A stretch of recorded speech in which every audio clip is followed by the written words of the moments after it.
Well, John, when you came on board for the second one, what is your approach to sequels? You've done a couple now.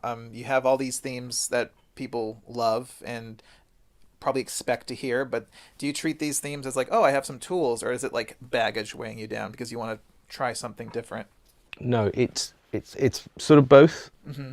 It was actually an experience that I heard about from Danny Elfman, Spider-Man 2. I mean, he wrote a brilliant score for Spider-Man 1, and they tempted a lot in Spider-Man 2. Then he wrote this brilliant score for Spider-Man 2, but by that time it's kind of set. Mm. They'd already tempted all with Spider-Man 1. Yeah.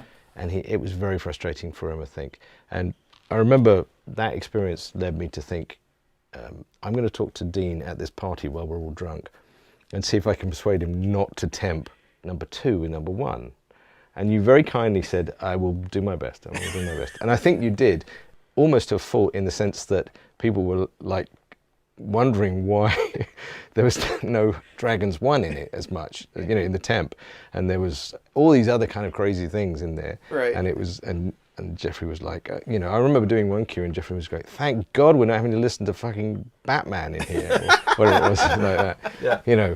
And it wasn't just to sort of keep it out of everybody's view so that they don't, so I have problems with it. It was so that nobody else misunderstands what we could do with the themes. I always really was keen to be able to have some hand in making sure that the thematic material was connected in the right way, because I was really hoping for a trilogy as well, and I needed this all to keep going. So as we're working on 2, I did want to write material that would keep going, and be useful as part of a bigger story. Because you were talking to me about the 3rd episode even then, and even though it changed, I think you always knew kind of where we were going, and so we had to.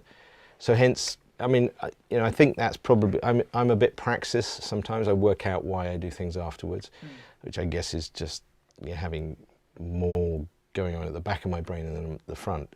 And so the whole idea of Lost and Found was actually going to be very useful as we got sort of to the end.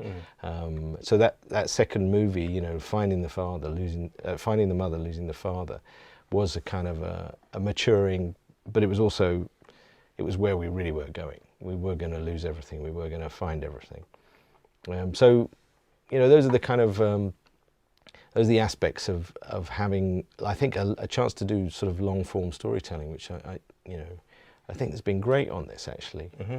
It really has been good. If you look at actually what's going on, I think in Game of Thrones, that's really the ultimate long form storytelling. I think we got a chance to really have a go at that as well, and you suddenly realise how much more satisfying it is than trying to say everything in one movie. Yeah, absolutely. That's why